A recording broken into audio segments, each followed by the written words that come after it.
قبلكم لعلكم تتقون صدق اللہ العظیم رب زدنی علما رب زدنی علما رب زدنی علما رب اشرح لی صدری ویسر لی امری واحلل عقدۃ من لسانی یفقہوا قولی۔ تمام حضرات محبت کے ساتھ درود پاک پڑھیں۔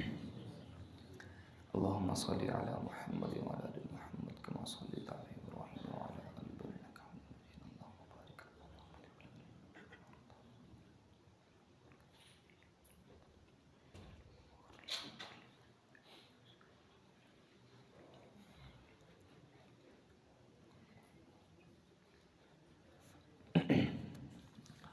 بحمد اللہ تعالی، اللہ تعالیٰ کا لاکھ لاکھ کروڑ مرتبہ اللہ کا شکر ہے کہ اللہ تعالیٰ نے رمضان المبارک کا مہینہ ہمیں عطا کیا۔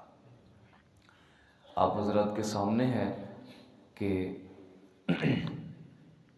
بہت سارے حضرات گزشتہ سال رمضان المبارک دے مہینے دے وچ ساڈے نال سن، لیکن اے رمضان انہوں نے نصیب نہیں ہویا۔ اللہ رب العزت کی دعا ہے کہ اللہ تعالیٰ بار بار رمضان المبارک دا مہینہ سانو سارے نو عطا فرمائے۔ لمبی چوڑی گفتگو نہیں، دو چار جملے رمضان المبارک اور روزہ دے حوالے نال بطور تمہید ایک جملہ اپنے ذہن وچ رکھو کہ روزے دے فوائد کی نے اور نہ رکھن دے نقصان کی نے۔ یہ متعلق ایک دو مثالاں میں تھوڑی خدمت عرض کرنا چاہنا۔ فرمایا یا ایھا الذین آمنوا کتب علیکم الصیام کما کتب علی الذین من قبلکم لعلکم تتقون۔ اللہ فرماندے نے بندیا اساں ایمان والیاں تے روزے فرض کیتے نے جیسا کہ گزشتہ امتاں تے اساں روزے فرض کیتے سن۔ روزہ رکھن دا مقصد کی ہے لعلکم تتقون، تاکہ بندہ متقی اور پرہیزگار بن جائے۔ تسی حضرات بخوبی جان دے ہو کہ ایک سیزن ہوندا ہے گندم دا، ایک سیزن ہوندا ہے مونجی دا، اور سیزن دے دوران لوگ بڑی محنت اور مشقت کردے نے اپنے اپنے سیزن دے حوالے دے نال۔ اللہ فرماندے نے بندیا اے رمضان میں تینوں عطا کیتا ہے، اے نیکیاں دا سیزن ہے۔ اے کی ہے؟ نیکیاں دا سیزن۔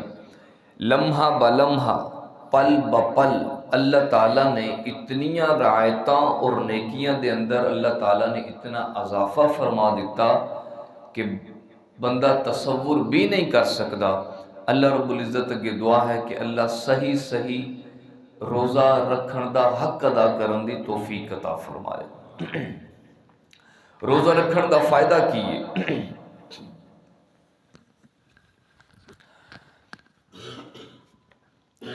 یا ایھا الذین آمنوا کتب علیکم الصیام کما کتب علی الذین من قبلکم لعلکم تتقون۔ روزہ اللہ دے واسطے۔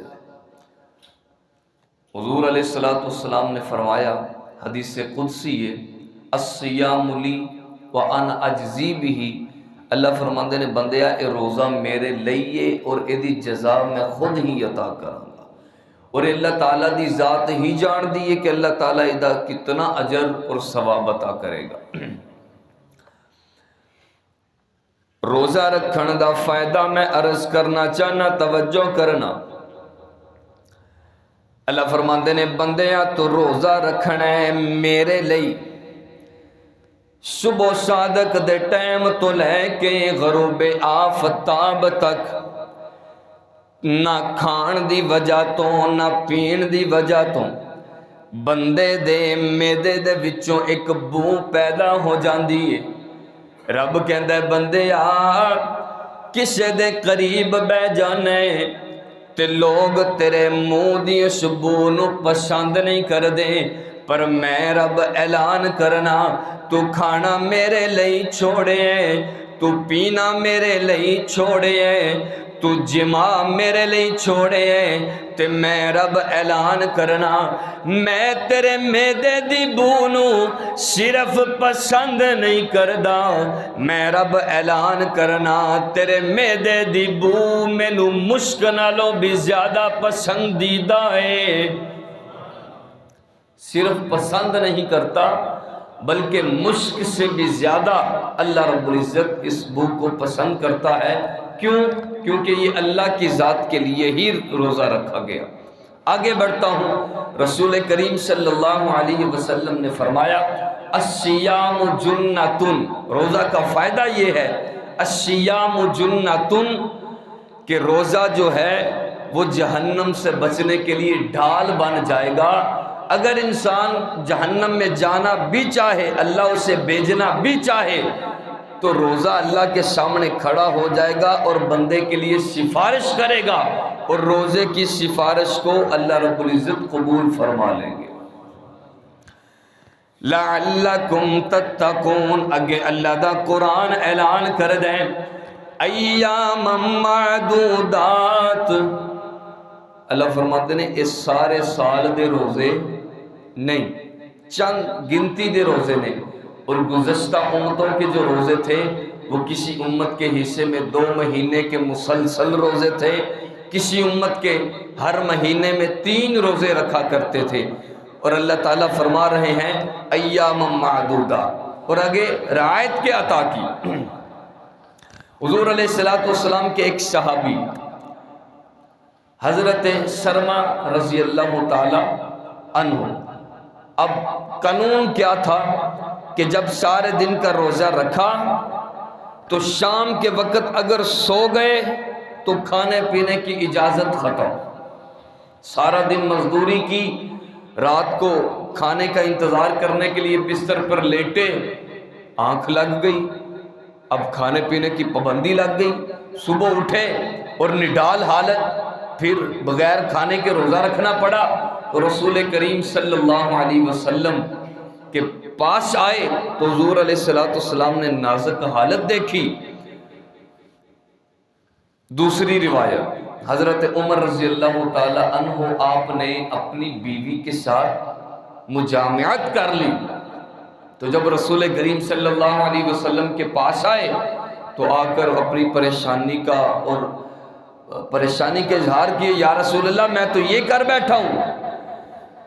تے اللہ دا قرآن جوم کے کہندا ہے، توجہ کرنا، اللہ دا قرآن جوم کے اعلان کر دیں شہر رمضان الذی انزل فیہ القرآن ھدی للناس وبینات من الہدی والفرقان فمن شہد منکم الشہر فلیصمہ ومن کان مریضا او علی سفر فعدۃ من ایام اخر یرید اللہ بکم اليسر ولا یرید بکم العسر۔ جدو حضرت عمر رضی اللہ تعالی عنہ نے مجامعت کر لی تے میرے نبی دے کول آ کے سارا قصہ بیان کر دیتا، تے حضرت جبرائیل علیہ السلام اللہ دا قرآن لے کے میرے نبی دے کول حاضر ہو کے اعلان کر دینے احل لکم لیلۃ الصیام الرفث الی نسائکم ہن لباس لکم وانتم لباس لہن۔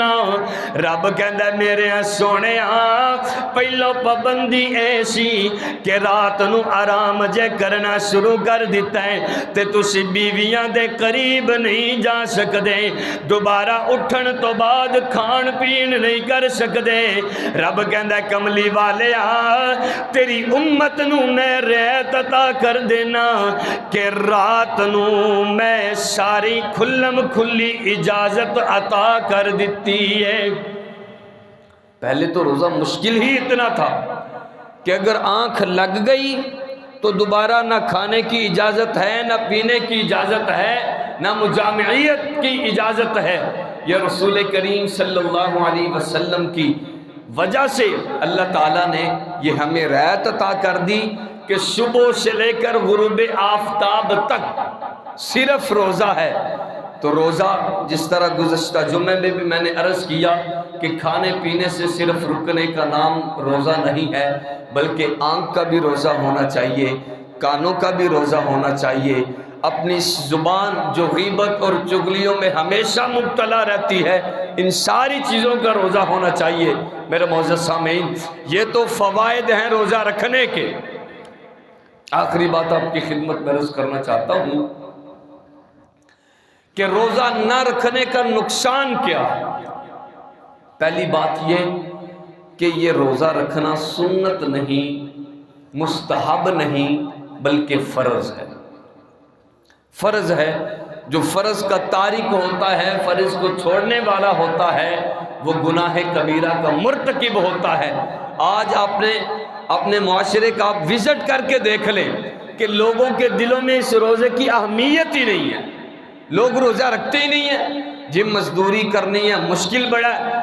دیکھیں اللہ کے قرآن نے صاف وضاحت کر دی کہ روزہ وہ بندہ چھوڑ سکتا ہے فمن کان منکم مریضا او علی سفر، یا مریض روزہ چھوڑ سکتا ہے یا مسافر روزہ چھوڑ سکتا ہے، ان کے علاوہ کسی تیسرے بندے کو روزہ چھوڑنے کی اجازت نہیں ہے۔ یاد رکھیے، جو بندہ جان بوجھ کر ایک روزہ چھوڑتا ہے، حدیث پاک میں آتا ہے کہ فرض روزہ ایک چھوڑنے کے بعد اگر ساری زندگی بھی روزہ رکھتا رہے تو ساری زندگی روزہ رکھنے کا جو اجر ہے وہ ایک فرض روزے کے برابر نہیں حاصل کر سکتا۔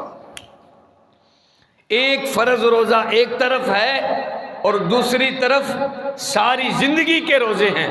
میرے معزز سامعین، اس رمضان کو اپنے لیے موقع غنیمت جانیں، موقع غنیمت جانیں، اور اس پہلا عشرہ رحمت کا عشرہ ہے، اور اس عشرے کی دعا بھی آپ کو پتہ ہی ہوگا۔ میں پھر ایک دفعہ آپ کو یاد دہانی کے لیے عرض کر دیتا ہوں، رب اغفر وارحم وانت خیر الراحمین۔ رب اغفر کیا معنی؟ اللہ ہماری مغفرت فرما دے۔ رب اغفر وارحم، اے اللہ ہماری مغفرت بھی فرما دے اور ہمارے اوپر رحم بھی فرما دے۔ کیوں؟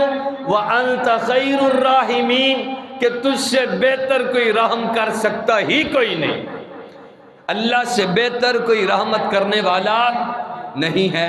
تو رمضان المبارک کے یہ روزے ہیں، ایک ایک گھڑی اتنی قیمتی ہے کہ اللہ کی قسم آپ لوگ تصور بھی نہیں کر سکتے۔ یہ اللہ کا قرآن ہے، زیادہ نہیں، کم از کم 30 دنوں میں پورا قرآن مجید تلاوت ضرور کریں، کوئی روزہ نہ چھوڑے۔ اور یاد رکھیے، ہمارے معاشرے میں ایک غفلت برتی جاتی ہے، اور یہ بات مشہور ہے جی، اذان ہوندی رہے تے کھائی جائی لے، اذان ہوندی رہے تے کھائی جاؤ، موجہ کرو، یہ بات نہیں ہے۔ ہمارا مؤذن اذان تب شروع کرتا ہے کہ جب سحری کا وقت ختم ہو جاتا ہے۔ ہمارا مؤذن اذان تب شروع کرتا ہے کہ جب سحری کا وقت ختم ہو جاتا ہے۔ تو جب اذان شروع ہو گئی تب آپ نے ایک گھونٹ بھی پانی کا پی لیا تو آپ کا روزہ نہیں ہوگا۔ یہ بات اپنے پلے باندھ لیجئے کہ جب سحری کا وقت ختم ہو گیا، اذان کا آپ انتظار نہ کریں۔ یا تو یہ ہو کہ وقت سے پہلے مؤذن صاحب نے شروع کر دی، پھر تو اس میں ہے گنجائش کہ آپ 2-4 گھونٹ یا جو کھانا شروع کیا ہے فٹافٹ اس کو مکمل کر لیں۔ یاد رکھیے، اس چھوٹی سی سکنٹوں کی غفلت کی وجہ سے اپنا اتنا قیمتی روزہ ضائع نہ کیجیے۔ اس بات کا خاص خیال رکھیں کہ 1-2 منٹ اوپر نہ ہو، بلکہ 5 منٹ پہلے ہی اپنی سحری کو سمیٹ دیں۔ اور سحری کھانا، بعض لوگ کہتے ہیں جی میں روزہ نہیں رکھیا کیونکہ میں سحری نہیں کی تھی۔ بھئی سحری کرنا کوئی فرض اور واجب نہیں ہے، یہ تو رسول کریم صلی اللہ علیہ وسلم نے فرمایا کہ سحری ضرور کھایا کرو، کیونکہ سحری کے کھانے میں اللہ تعالیٰ نے برکت رکھی ہے، اور سحری کا کھانا سنت ہے، برکت کے لیے سنت ہے۔ اور اگر کسی سے چھوٹ گیا ہے سحری کا کھانا تو اس کا مطلب یہ نہیں ہے کہ آپ کو روزہ چھوٹنے کی یہ چھوٹ مل گئی اور گنجائش مل گئی، روزہ فرض ہے، یہ ہر صورت میں رکھنا پڑے گا۔ آپ جہاں کہیں بھی دیکھیں کہ اس حوالے سے جو غفلت برتی جاتی ہے ان کو بتلانا آپ پر فرض ہے۔ اللہ تعالیٰ عمل کرنے کی توفیق نصیب فرمائے۔ الحمدللہ رب العالمین والصلاة والسلام علی رسول اللہ صلی اللہ علیہ وسلم۔